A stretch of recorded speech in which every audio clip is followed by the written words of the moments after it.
If you own a business doing between 3 and 15 million in EBITDA, and you've ever told yourself, I'll sell when the time is right, this video is going to be uncomfortable to watch.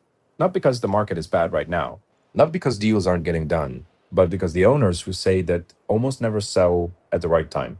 They sell after it, 1 year too late, sometimes two, and they never fully understand what it cost them until they're already sitting under an LOI wondering how their number got so small. By the time this video is over, you're going to see exactly how that happens. Through 4 real deal patterns, 4 different industries, the same outcome, and more importantly, what the owners who do exit at peak actually did differently. Not market timing, not luck. Something far more controllable than either. But first, you need to understand something about buyers that almost no seller does before they go to market. And once you see it, you can't unsee it. Here's the thing no one tells you before you run a sale process. You think the negotiation is about value. You know what you built. You know what it took.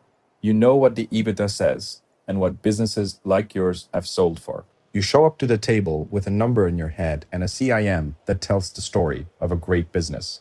The buyer shows up with a completely different question. They're not asking, what is this business worth? They're asking, what is the probability that this business performs worse after I own it than it did before? That's it.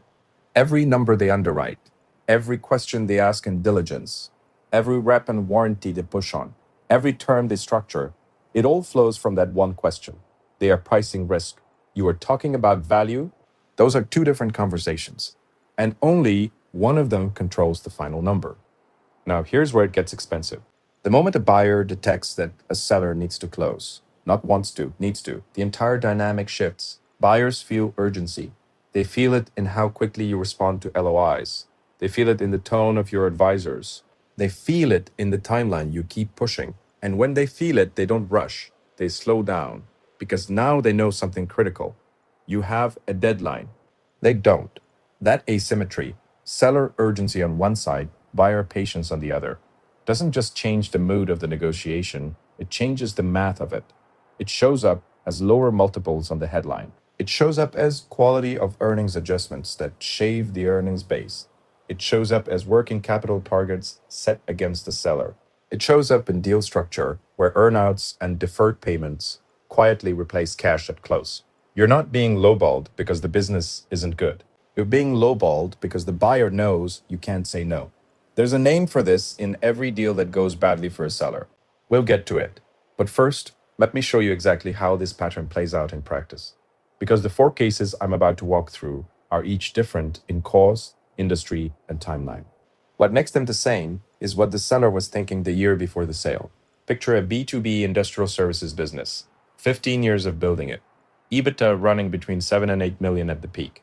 Clean business, defensible customer relationships, the kind of asset that gets real attention from strategic buyers and PE platforms. And he did get that attention.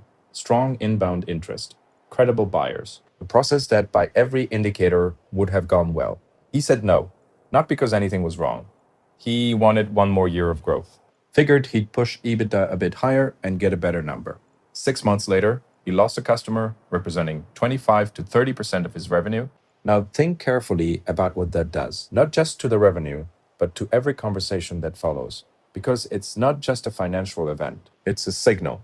Every buyer who opens that CIM now has one question above all others. If this business lost that customer, what does that tell me about every other customer relationship in the book? How sticky are they really? Who else could leave? What happens if another one goes? Across comparable deals, a single key customer loss knocks 15 to 30% off valuation. In one documented case, the drop was 22% following a key client departure. The mid-7-figure equity check this owner was expecting, when inbound interest was strong, became something closer to mid-6 figures. He didn't just miss the upside of waiting.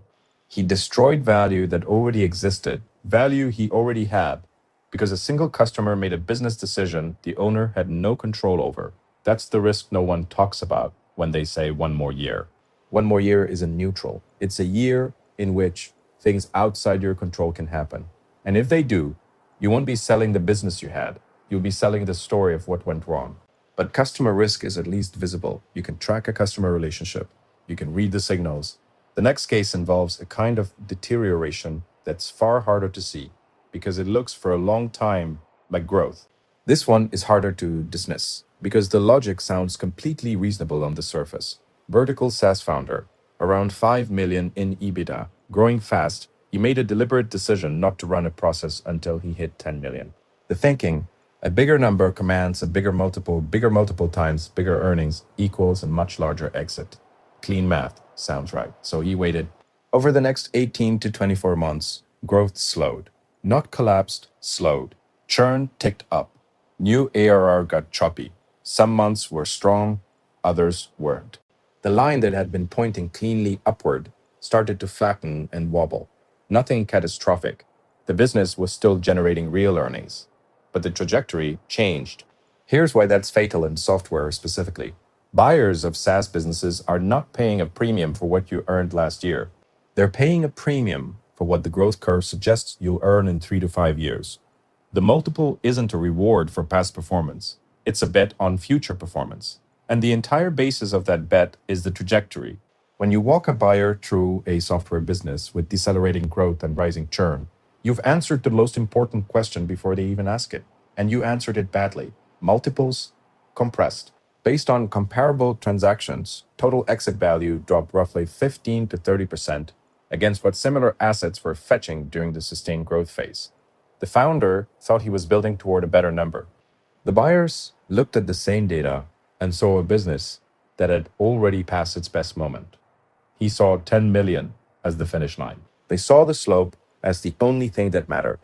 In both cases, the industrial business and the SaaS founder, there was a window.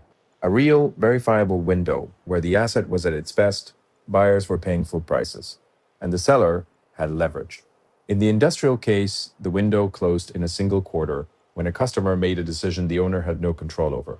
In the SaaS case, it closed slowly, quietly, one softening metric at a time, over nearly 2 years. Neither owner saw it happening clearly enough to act. The next two cases are different. They're not about market timing or growth signals. They're about what happens inside a business when an owner starts to check out before the deal is done. And in some ways, those are the hardest to see coming because the warning signs don't show up in the financials first. They show up in the owner. This founder ran a specialized professional services firm. Deep client relationships, the kind that don't transfer easily and don't show up cleanly on a balance sheet. EBITDA between 3 and 4 million. Not massive, but in professional services, the right buyer pays a real premium for embedded relationships, as long as those relationships aren't tied exclusively to one person. He knew a sale was coming. He just wanted one more cycle, one more year of strong billings, one more chance to prove out the numbers. So he stayed. And somewhere in that extra time, something changed that didn't show up in any CIM. Burnout. Not dramatically. There was no single moment where everything fell apart. Just a slow withdrawal. He started delegating more, showing up to client work less, letting senior staff carry relationships he'd spent years personally managing. Revenue flattened. A few people left. The energy that had built the firm, the specific thing that made clients loyal, started to dissipate in ways that were nearly impossible to quantify but very easy for an outside observer to feel. When buyers came in for diligence, they didn't find the relationship-driven firm the CIM described. They found a business where the primary relationship holder was already mentally somewhere else, and where the team who might carry those relationships forward was visibly unsettled. Advisory firms that have worked these transactions consistently report an immediate 10 to 20% perception hit the moment buyers identify high owner dependency during diligence. But this wasn't just dependency. It was dependency combined with an owner who was visibly disengaged. And buyers found it mid-process, not early, which meant their response wasn't a thoughtful restructure. It was aggressive repricing. Earnouts replaced a larger share of cash at close. Deferred consideration pushed more of the payment past closing, contingent on client retention metrics the seller couldn't fully control. The seller didn't just walk away with less money. He walked away with uncertainty about the money he was promised, and very little power to influence whether he'd actually see it. The fourth case removes the personal dimension entirely. What's left is something purely operational, and in some ways even more avoidable. Light manufacturing. Around 6 million in EBITDA.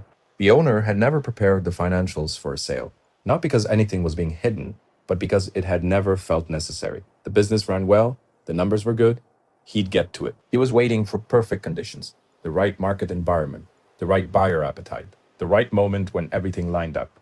What he got instead was margins that started slipping and a lender relationship that was getting uncomfortable as covenants tightened. So he came to market under pressure with financials that weren't sale ready. Buyers read that immediately.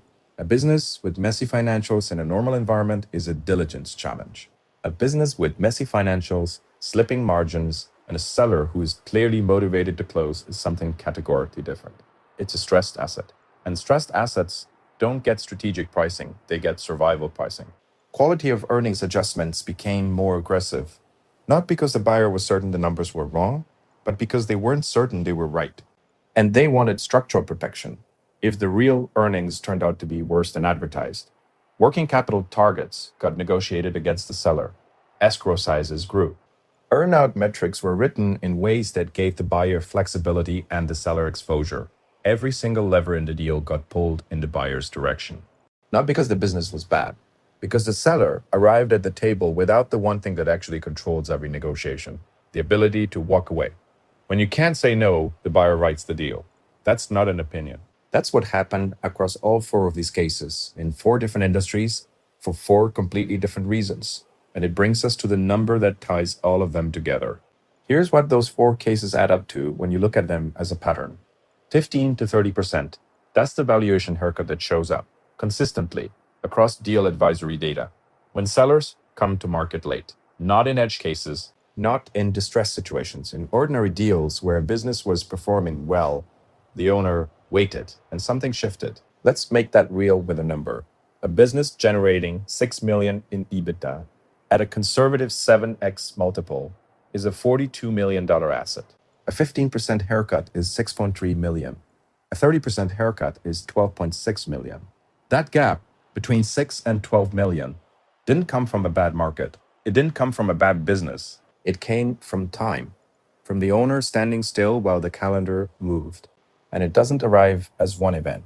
It compounds. Every month of declining performance makes the trailing 12 months look worse.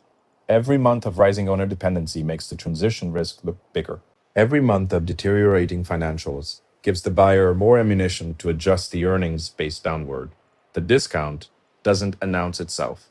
It accumulates quietly, invisibly, and by the time the seller sees the offers, the gap between what they expected and what buyers are willing to pay feels like a shock. It shouldn't.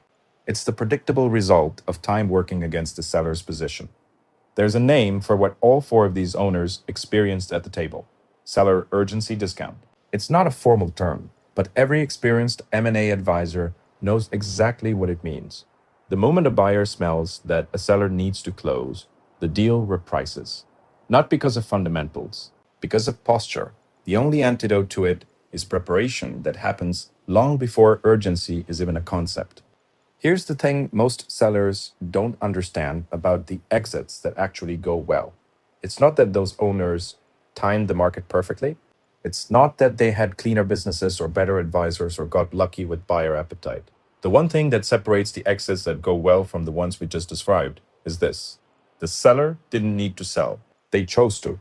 That choice, made from a position of genuine optionality, changes every single dynamic we've talked about. Buyers can't use urgency as a lever when urgency doesn't exist. They can't push on timeline when the seller is comfortable walking away. The entire negotiating posture shifts because the foundation shifts. Getting to that position requires preparation that starts well before any process does. Specifically, four things. Clean financials.